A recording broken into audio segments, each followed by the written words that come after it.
Bayard Rustin is one of the men behind the March on Washington, and he's actually one of our greatest organizers and civil rights leaders ever. But I'm pretty sure your school never taught you about him, so why don't I?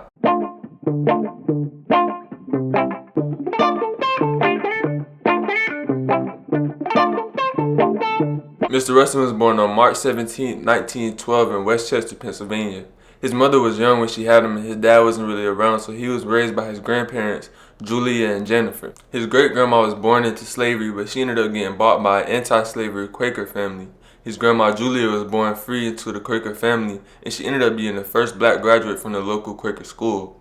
She also was one of the early members of the NAACP, and people like W.E.B. Du Bois and Mary McLeod Bethune would come to his house just like it was normal. His grandpa was a caterer, and he was a member of the AME church. His grandma would also go along with them and take the kids too, and she would also teach Bible classes in the summer. And he said that she focused on the first 5 books of the Bible because she felt like black people had the most to learn from the Jews. Westchester wasn't a perfect place by any means, but he didn't really deal with too much outright racism in his life. He went to an integrated high school, and he actually got rewarded for his academic talent. He was also a great athlete. He played on the football team, and he was a star track runner. One time when he was at a track meet, they tried to make him and the one other black runner stay in a separate hotel. They decided they wasn't going to run if they had to be in a separate hotel, and of course, they ended up in the same hotel. And he was an even better singer than he was an athlete, so much so that he even sung at his own graduation in a solo. He was also the valedictorian of his class. He ended up getting a music scholarship to Wilberforce University. He was a member of the famous Wilberforce Quartet, and they would actually go around the country singing and raising money for the school. After only about a year at Wilberforce, he ended up transferring to a closer school to his hometown, Cheney State Teachers College, on another music scholarship, and he started his own quartet while he was there. In 1936, he officially joined the Society of Friends, or the Quakers, just like his grandma, and the ideals of pacifism and nonviolence always stuck with him through his life. In 1937, he joined the Young Communist League, not necessarily because he was communist or he believed in the ideals of Marx, but he really needed a base to do his work, and at the time, the Young Communist League was actually focused on getting African Americans their rights in America. But eventually, one of them wars came along, and they shifted their focus towards backing the Soviet Union. And they actually told him to dismantle his whole commission that he had set up that was fighting for integration of the armed forces. They told him to just take that down. He said he didn't want to do it. They threatened to kick him out, and he just went ahead and quit. So after he left the Young Communist League, him and one of his friends, they were just looking for somehow that they could get into the movement and start doing work. His friend had the bright idea of actually calling A. Philip Randolph and seeing if he needed any help. And if you don't know who A. Philip Randolph is, he was one of the main civil rights leaders. He was actually Bayard's pretty much OG. He taught him everything almost. Not everything, but he pretty much taught him everything. He's the one who introduced him to Gandhi's philosophy. Even though Bayard was already big on the nonviolence because he was a Quaker, he put it together with Gandhi and a nonviolent direct action that could actually get things done. And he ended up applying that to the civil rights movement. So the first thing they did was call A. Philip Randolph's secretary, and eventually they actually got a meeting with him. Actually, at the meeting, A. Philip Randolph told him that he probably would end up disappointed with the Communist Party and that they really wasn't interested in civil rights. They just wanted to use civil rights to progress their own causes. But they started working on the first idea of the March on Washington. This was 1941, 22 years before the actual March on Washington. But they already had the idea, and Bayard Rustin, he was organizing all the young people. He always been an organizer. Like, he had everybody together, but A. Philip Randolph, see, he had a lot of pull. So he actually got a meeting with the president, and the president agreed to go ahead and give him what they wanted, a little bit of what they wanted. But he gave him the main goal and not really everything else. A. Philip Randolph, he went ahead and took it. But Bayard Rustin, he was young, he was still idealist, and he felt like we should go ahead and do the march, show them that we got this power, show them that we really coming for this that we want. But A. Philip Randolph just told them, like, chill. We can't go against the president. Like, he gave us this, we can go ahead and keep fighting. We're not going to ask for more. We're not going to turn on his back, In 1941, he joined the Fellowship of Reconciliation, a mostly white group that gave him kind of a base to spread his ideas of pacifism and nonviolent direct action. In the spring of 1942, he actually did a little thing on the bus where he decided to sit in the front. 4 police officers were called. They dragged him out, beat him up in the street. They took him to the jailhouse. But the warden or the DA or whatever it is, he actually explained to him like what nonviolent direct action was, why he was a pacifist and things like that, and they was actually kind of impressed with him, and they let him go. He was also a war objector, so when the war came around, if you was an objector because of your religion and you didn't want to go fight, it was stuff in America that you could go to a camp and do work so you could help the war effort, but he didn't want to do that either. He was a pacifist, so he wasn't going to participate in anything that had to do with the war. So they sent him to jail, and even in jail, He did a lot of protesting. He wasn't going for the segregation or none of that. Like, he believed in, if he thought it was wrong, he wasn't going to follow the rules. So even the warden said that he got a lot more leeway and respect because he actually respected them actually going in and taking their freedom and not just asking for it. While he was locked up, he did a lot of reading, and he also did a lot of organizing the prisoners. He would teach a lot of the people who didn't know how to read and write how to do it. He also started a chorus while in jail. He even learned a couple of instruments while he was in there. The one problem he had while he was in jail was being gay, and openly gay. Like, he wasn't trying to hide it. He was in the jail doing stuff. It was to the point where the warden was actually in fear for his life. Like, he thought that one of the thugs or whatever was gonna come and kill him because he was gay. Like, he was out there just doing this stuff in the open. So he ended up getting transferred to a higher security jail, and there he couldn't really do the same protests how he was doing at the medium security, and they ended up putting him back in segregation like the whole. And he actually went on a hunger strike. They had to force feed him for 3 weeks straight. Even though the war ended before he got out, he had to finish his whole 3-year sentence, and he got out in March of 1947. By April, he was already back to work, and they did something called the Journey of Reconciliation, where him, 7 other black men, and 8 other white men went from Washington, D.C. to North Carolina riding on integrated buses and actually switching sides, like the white people sitting in the back, black people sitting in the front. In North Carolina, they ended up getting arrested, but they got released, but that came back around later. After the Journey of Reconciliation, the FOR sent him overseas to learn more about pacifism and Gandhi techniques. Gandhi had actually planned a meeting for all type of pacifists from around the world to come, but unfortunately he got assassinated. He still went, he learned secondhand from the people who was right there with Gandhi. As soon as he came back, he had to go back to North Carolina and go to jail for that charge for sitting on a segregated bus. He was on a chain gang for 30 to 60 days, and the warden actually had heard about him and how he was a big protester and all this stuff and tried to make an example out of him. But he ended up just really earning the respect and stepping up to the plate of what was handed to him.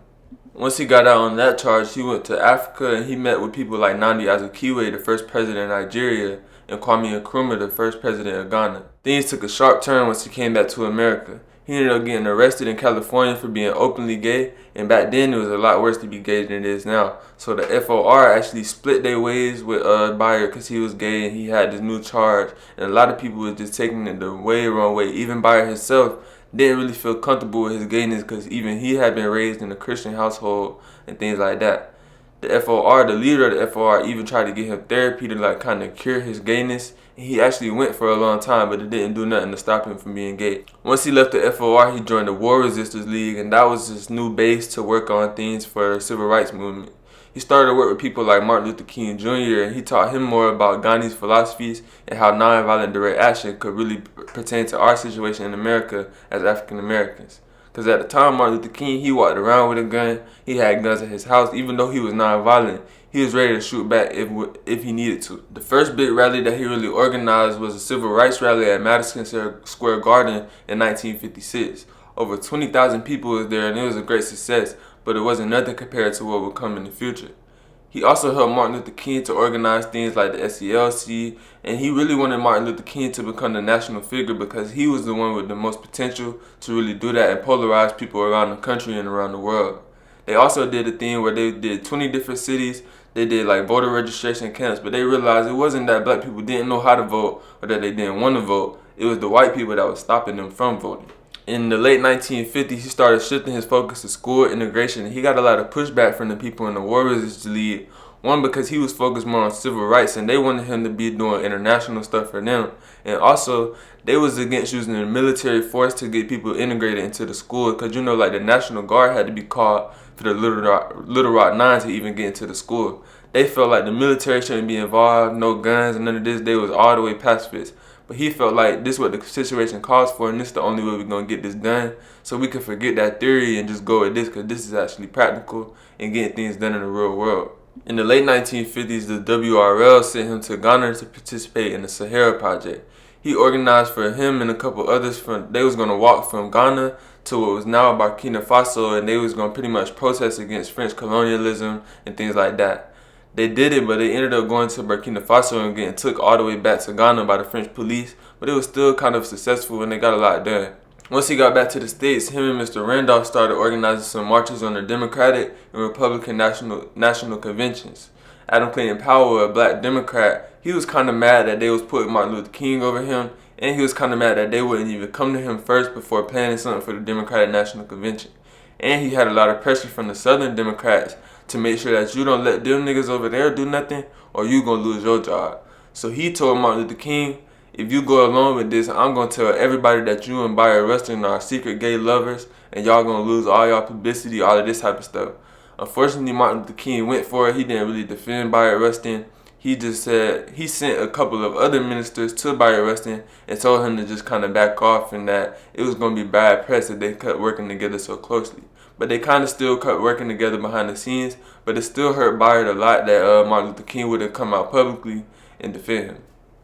Even though he organized and raised a lot of money for SNCC, when they came to their first general meeting and he was supposed to speak, he ended up getting disinvited because one of the main funders didn't want a gay communist to be up there talking. In 1961, he went around the world talking about nonviolence and really teaching people about pacifism. In Tanzania, they even set up a school for people who were going to be trained in nonviolence. But what he and others described as the peak of his life came in December 1962, when A. Philip Randolph had an idea to do some type of demonstration against unemployment for black and brown people around the Americas. So Bayard Rustin had the great idea to go back to what they had planned 20 years ago of a march on Washington. The people who were involved didn't really want Bayard Rustin to be at the head of it because of course he had his history and all his vulnerabilities. So they put A. Philip Randolph as the executive, but Randolph appointed Bayard Rustin as the deputy executive, and Bayard pretty much did all the work. Not all the work, but he did a lot of the work. He get a lot of done. Like he had everything planned from the time the bus was supposed to leave. He coordinated with the police. He had some non-armed black police to go there, and he was really just making sure that nothing was going to happen that was bad. A lot of people like white nationalists and things like that, they started to attack him about his gayness and his communist background and his jail time and all that stuff. But unlike Martin Luther King, A. Philip Randolph, a well-respected black man at the time, came out publicly and defended him, and that pretty much just brushed off everything that was going against him. They was only expecting about 100,000 to come, and even that day, he was a little nervous that it wouldn't be that many. But of course, on August 28, 1963, over 250,000 white and black people from all different type of backgrounds came together and marched on Washington. That's where Martin Luther King gave his famous I Have a Dream speech, and Bayard Rustin actually planned for Martin Luther King to go last because he knew once Martin Luther King talked, everybody was going to be done listening. Like, Martin Luther King got to be the ender. You got to say the best for last. The March on Washington went great. There was no violence. Everybody got home safe. Everybody got there safe. It was a great event. But after that, he kind of got pushed more and more away from the civil rights movement, especially as more and more people decided to just forget about that non-violence. We don't care about pacifism. We want black power and things like that. He wrote a book called From Protest to Politics, and he really changed to more of a liberal, and he wanted to kind of reform the system into something that was better for everybody instead of just completely overhauling the system. He also felt like we would have a lot of economic issues in the future. He foresaw globalization and seeing that America could just go and get even cheaper labor outside of America instead of depending on black people to work in their factories and things like that. He realized that we was a minority and that we really should try and find alliances with people like the Democratic Party and just kind of take what they give us instead of just asking for too much and trying to start our own thing. Of course, a lot of people didn't agree with him at the time, and it's debatable on whether he was right or wrong even today. But of course, he never stopped working. He worked for the A. Philip Randolph Institute, an organization that was pretty much started for Bayard Rustin to really have a strong base and somewhere that he could work on anything he wanted from. He worked on things like economic security for black people, and he got a lot of apprenticeships for black people who were going into skilled trades so they could join things like unions. He also did a lot of international work. He worked for the International Rescue Committee. He went everywhere from Puerto Rico to Somalia just helping people. He loved to help people and he loved to organize. Eventually, he transitioned on August 24th, 1987, and in 1995, a Pennsylvania State Historical Marker was placed at his high school for him. And in 2013, Barack Obama awarded him with the Presidential Medal of Freedom. Bayard Rustin was an openly gay black man who helped millions of people around the world and organized the March on Washington, one of the most famous events in American history. How could he not be in American history books? But we know they're not going to teach us about our own heroes, so we have to do it ourselves, and that's my mission. I think we have to rebuild our education system in order to rebuild our community. So if you want to help me with that, leave a like and subscribe. If you have any comments or anything you want to say about the video, or even any suggestions for future videos, leave them in the comments down below. Make sure you follow me on TikTok at The Community Teacher and Instagram at The Community Teacher 1. Peace.